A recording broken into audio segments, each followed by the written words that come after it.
The most news in the morning. CNN's American Morning. Weekday, 6 a.m. Eastern. Guys, it's great to see you. It's been an awfully long time. Yeah, great to see you. Great to see you too, John. And the passage of time goes by so quickly. You think of it, for you and Getty, Alex, it's been 42 years. And here you are. You're probably bigger than you've ever been, doing what you love. Do you ever pinch yourself and say, how do we get so lucky? Yeah, we'll often look at each other and shake our heads and go, we fooled them again. Once we get over the fact that we're still hanging around with each other after 40 years, it's pretty amazing. And then still having an audience, too. I mean, the fact that we can say, okay, we'll go out on tour this summer, but some other people made that decision, too, and thought they would tour this summer. And, of course, it's difficult times for a lot of customers, and we've been very lucky in that. The response in numbers and enthusiasm from the audiences that's what we'll look out at the audience sometimes and look at each other. It's like, why are these people here? You know? so that's when we're fooling them. So why do you think they are here so many years later?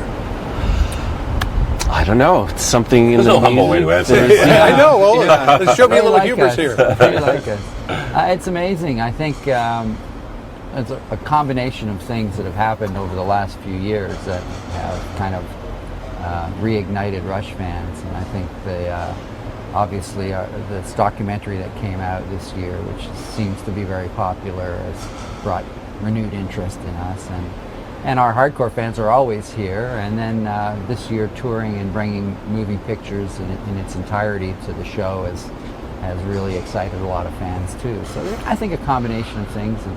One thing that I remarked on, and when we look out and see people that care so much about what we do, you can't help but care about it more. You know, just the fact that it's a kind of responsibility, that dedication. Yeah. But on the other hand, it's an automatic response to want to live up to it.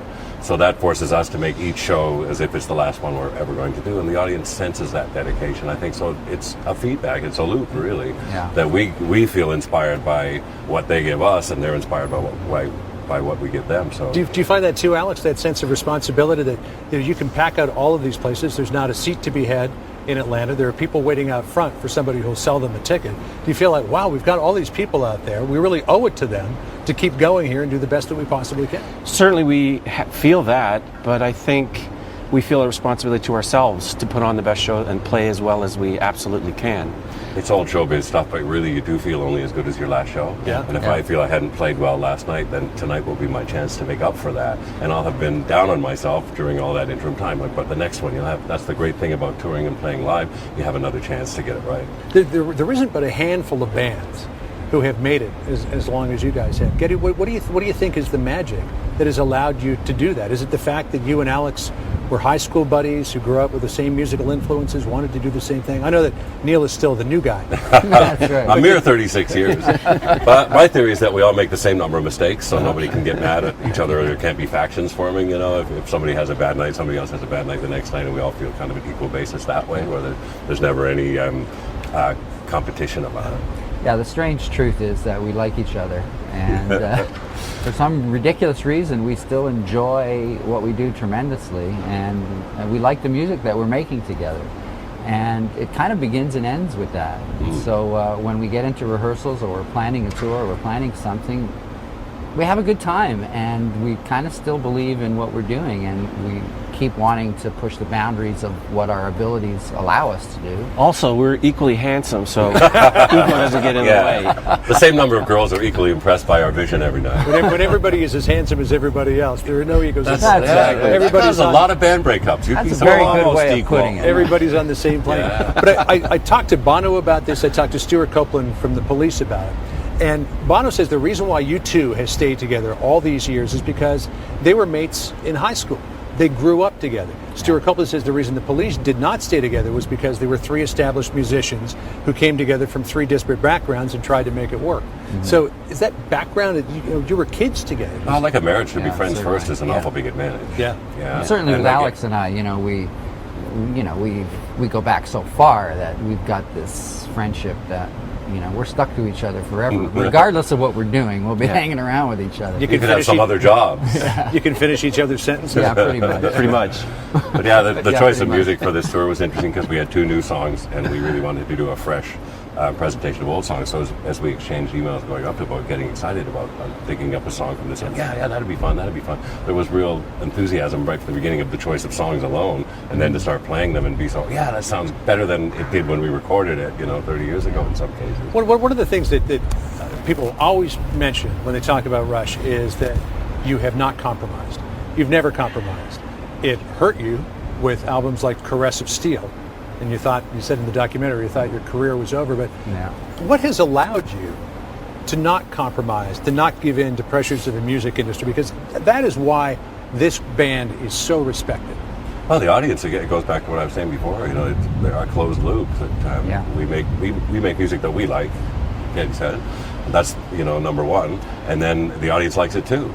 Yeah. So I mean, it's people say, well, why haven't you sold out? He said, well, what we do, enough people like it anyway. As weird as it is, enough people like it that keep us going, and the fact that we want to do a tour and then they all show up for us. I mean, it's quite amazing, and they're the reason that we've had all this success for so many years. They keep coming back. They're massive. Despite our best efforts to scare them away. Yeah, and on our own terms. It's always been on our own terms. How have you managed to make it on your own terms for all these years?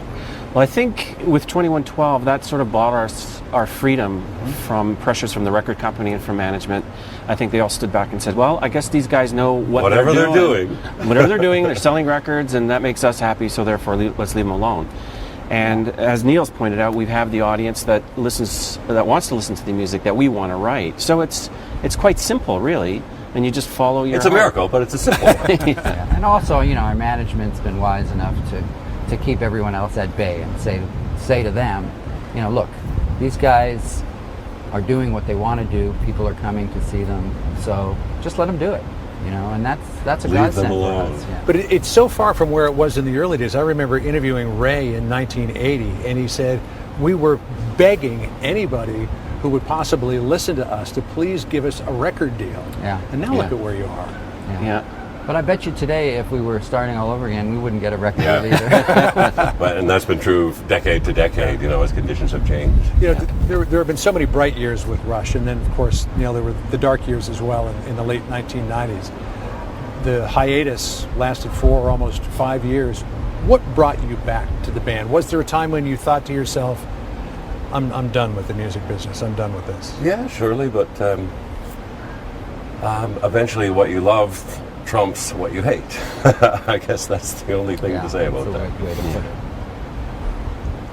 it. How happy were you when you got the phone call that Neil said, I'm look, I just think I always want to happy- come back? Yeah, I'm just always happy to get a phone call from him. But Have a job. It was a tough period, but I knew that the guy is a consummate professional musician, and you can only go so long without doing what you do, doing what you love to do. So I was very happy to hear from him. Sure.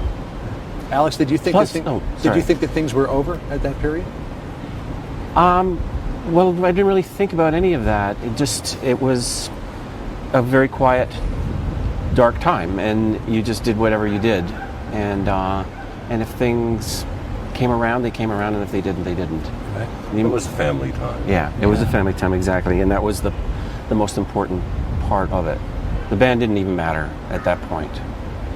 I can't imagine how tough a period that was. On to happier subjects. Yeah.